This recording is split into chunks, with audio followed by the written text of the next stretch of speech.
నమస్తే అండి. ఈరోజు నేను చాలా సింపుల్గా తొందరగా అయిపోయేలాగా నిమ్మకాయ పులిహోర చేస్తున్నానండి. నూనె పెట్టుకున్నానండి.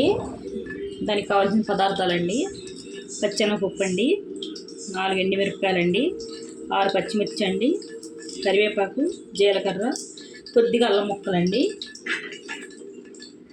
వేరుశనగ గుళ్ళండి, కొద్దిగా ఆవాలండి, నిమ్మరసం తీసుకుని ఉంచుకున్నానండి. ఆయిల్ వేడెక్కిందండి. వేరుశనగ గుళ్ళు వేసుకున్నానండి.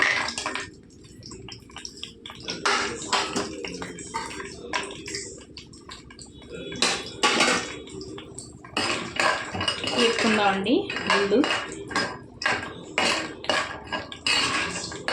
కొద్దిగా వేగాలండి వేరుశనగ గుళ్ళు.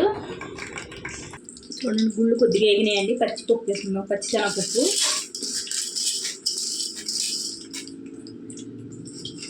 జీలకర్ర వేసుకుందామండి. కొద్దిగా వేగాలండి ఇవి.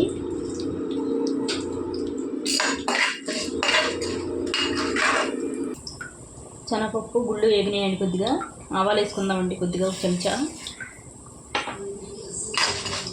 కొద్దిగా కలుపుకుందామండి.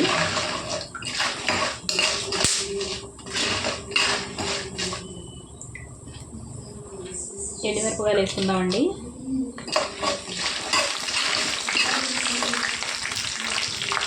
పచ్చిమిరపకాయలు కూడా వేసుకుందామండి. వేగితే బాగుంటాయండి టేస్ట్. నూనెలో వేగితే పచ్చిమిరపకాయలు నేను కొద్దిగా ఎక్కువ వేసుకున్నానండి. నేను కొద్దిగా చేస్తున్నానండి. కొద్దిగా చేసిన పచ్చిమిరపకాయలు ఎక్కువ వేసుకున్నానండి నేను. ఇది వేగాలండి. ఇవి పచ్చిమిరపకాయలు వేగినాయండి. ఇప్పుడు అల్లం ముక్కలు వేసుకుందామండి. అల్లం ముక్కలు వేసుకుంటే పంటి కింద బాగా తగులుతాయండి, రుచిగా ఉంటాయండి అల్లం ముక్కలు ఇలా వేసుకుంటే.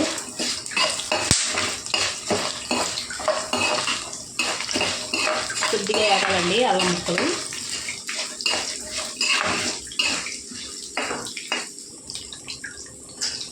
కరివేపాకు వేసుకుంటున్నానండి. నేను ఎక్కువ వేసుకుంటానండి కరివేపాకు. ఇది వేగాలండి కరివేపాకు. చూడండి, కరివేపాకు వేగిపోయిందండి. నేను పసుపు చెప్పడం మర్చిపోయానండి. ఇదిగోనండి పసుపు అండి. నూనెలో వేసుకుంటే పసుపు వాసన అన్నదే ఉండదండి. ఇలా వేసుకుంటే కలిపేస్తే స్టవ్ కట్టేసుకోవాలండి.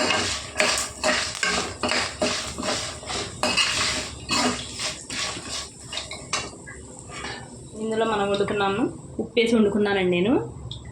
ఇది వేసుకోవాలండి. కొద్ది కొద్దిగా వేసుకొని కలుపుకోవాలండి.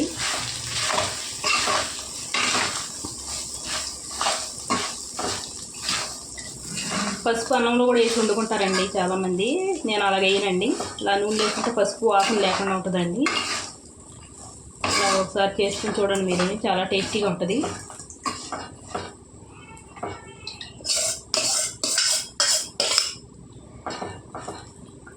చాలా టేస్టీగా ఉంటుందండి. కలిపిన తర్వాత చూపిస్తానండి. చూడండి, పోపు అంతా కలిపేసానండి అన్నానికి. ఇప్పుడు నేను నిమ్మకాయ పులిహోర నిమ్మకాయ రసం వేసుకుంటున్నానండి. 1 కాయన్నరండి రసం.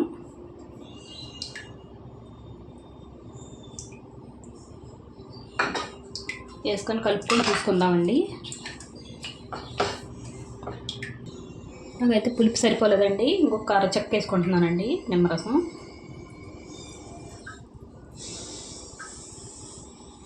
రెండు కాయలు పట్టినాయండి ఫుల్గాని, పెద్ద సైజు కాయలండి. కలుపుకుందామండి బాగాని. చూడండి, ఇంతేనండి పులిహోర. చాలా టేస్టీగా, చాలా సింపుల్గా చేస్తానండి. నచ్చితే లైక్, షేర్, సబ్స్క్రైబ్ చేసుకోండి.